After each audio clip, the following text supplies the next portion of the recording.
Hello YouTube. A little bit of a change here. This is an RCA Select Division CED player. This is one of two that I have. This one, which is the better of the two, plays good video but no sound. Now, through a bunch of internet research, I found the most likely problem is a bad, I think it's called an FM demodulator chip. It's a 16-pin chip that is somewhere, more or less here on the inside.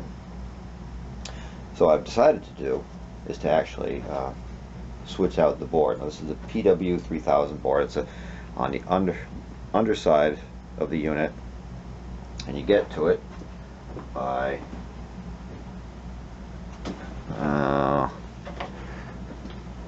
taking off the bottom. It's held on by 4 screws, and kind of wiggle it off. It comes off something like that, and that exposes the board itself. It's a fairly large board. That is held down. What I'm going to go through is more or less the process of just changing the board itself. The 16-pin, it's not an impossible task, but it's, the soldered connections are kind of small, and I'm not like a super electronic, I'm not any kind of an electronics guy. So I'm just going to try and replace the whole board and see if that fixes the problem. I've already got the donor board taken out of the parts unit. That's it right there, complete with all the little bugs that have been living in it all these years. And these are the connections that are going to be your primary points of hooking stuff up. So what I'm going to do now is just take off this board and show you how I undid the connections and how I'm going to switch out the board. Now, bear in mind, I am not any kind of an electronics mechanic guy. I just do different stuff, and I happen to have this player and a parts player. So I'm going to try my luck. I guess it's a short version of that story. If you are an electronics guy and you see me doing something wrong, by all means put it down in the comments, so if I ever do this again, I'll be a little bit more informed, and anyone who watches this video hoping for a little bit of insight will also have the benefit of your knowledge. So this board is held down by 6 screws. I'm going to take those out like that. Now, according to the service manual, you gently take out the board, and there's a thing right here you have to be kind of careful of. There. And then you get it up like that, and then you can rotate it 180 degrees. And I think it was actually meant to be laid down out this way, but this seems to work pretty well, and that gives me access to all of my connections. Let's check the camera, make sure I'm still recording. So another thing I'm going to do is take some pictures of how this thing was when I started. They should be identical. You've got a plug here, which only goes together one way, so that's pretty good. You've got one plugged in. This is the thing that kills me. This is it's a 4-5 pin plug. Plugs into here. Everything else is wrapped, twisted around posts, which isn't terrible. It doesn't really make a whole lot of sense to me. But I am not an engineer. So, and nobody asked me my opinion. So, having done that, now I thought originally that these were soldered on. Apparently they are not. Apparently they are tinned wire wrapped tightly around all of these posts. The wires are all color coded, so you want, the pictures will help you put it back together the way it was. Oh, and for anyone who cares to know, that I'm checking the camera here because I have trouble with this thing. That microchip, 16-pin chip, is in here, down in under there. So you'd have to actually take this board off, and then that 16-pin chip is inside there, in between the two boards. What I did was I would unwrap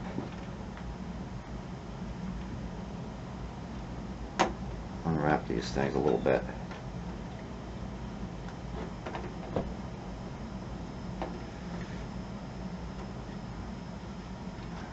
I had some okay luck with the other one, but really it still came down to pretty much untwisting these things. They're twisted on there pretty good.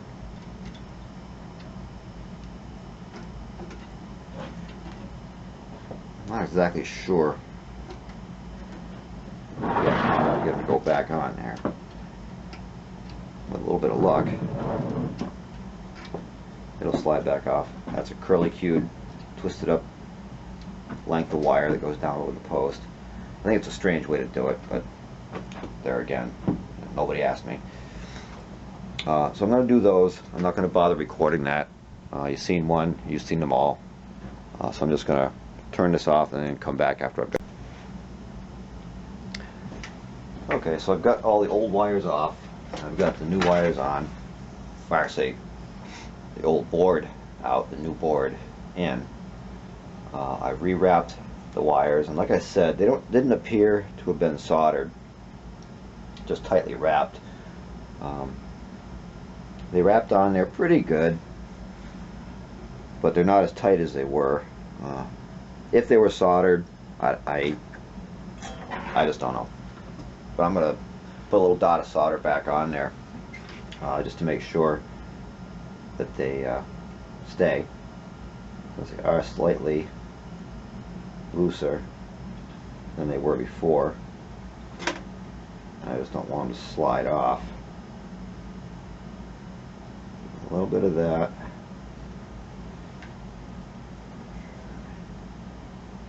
Another thing that's a good idea is after, if you're going to do this after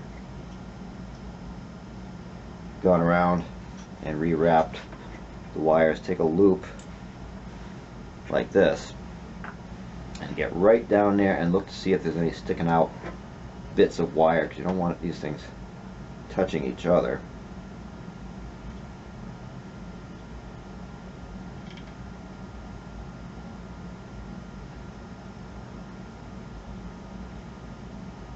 Do that.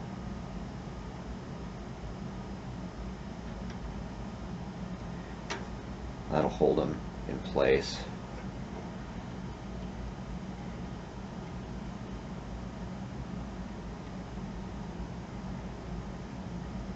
We don't want them touching each other, we don't want them coming off, because one is just as bad as the other.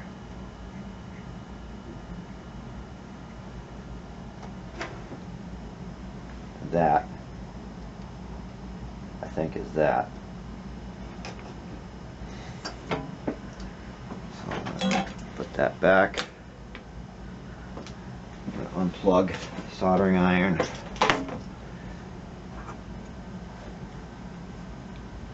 down there with the loop. Look around. Looks like I missed one. Plug the soldering iron back in.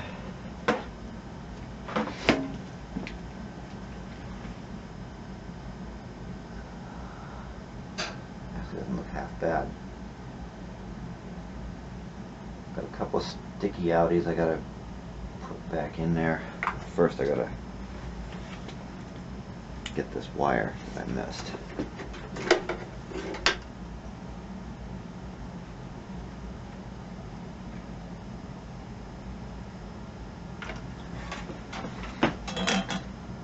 Look at that.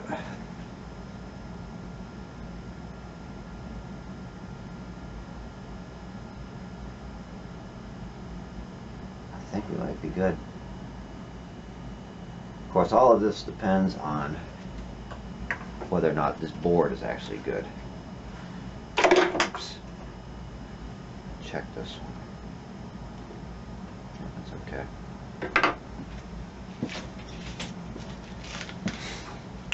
While I'm down here, I see a sticky out there. I'm going to press that back in, press that one back in. Make sure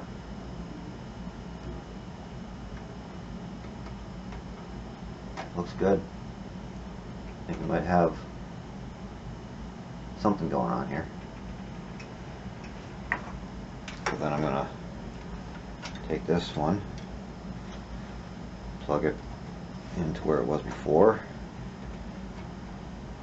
Take this one. I'm going to have to refer to my pictures.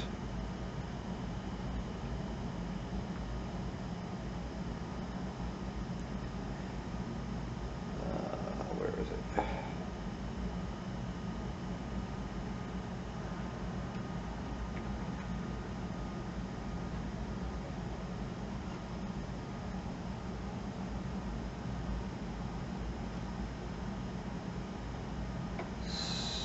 So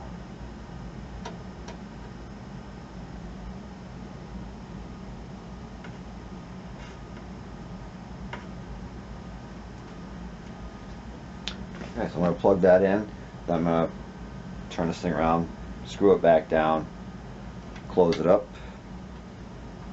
and plug it in and put a caddy into it and see what happens.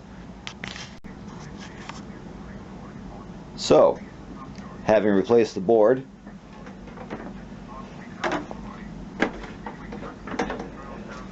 this board, and again, this is PW3000. You can see it right there at the corner. As I said, underneath this board, a smaller board, is where the actual chip is. I slapped in Coma, everyone's favorite from the 80s. And there is picture. It doesn't actually, the way you're seeing it is not how it actually appears. But there it is. I have a working CED. I think that's awesome. So with all that in mind, I'm going to close and call myself lucky. I'm going to put the bottom back on the player. Now I've got this sitting on a wooden topped bench thing, so there's nothing conductive underneath it, so it's sitting flat on wood just in case. So I'm going to put it back together and see what I can accomplish. Thanks for watching. Good luck, and remember, this is a great way to destroy your CED. One more thing, for anyone who might be wondering what these discs actually look like, here is one. I don't know what this movie is. It was stuck in my parts player when I got it. It had a caddy, but I had no outer cover, or I had the caddy insert. And this is just a beautiful thing to look at. It's amazing. But in any case, that's what the disc actually looks like. It looks like a peculiar looking record. I just wanted to share that.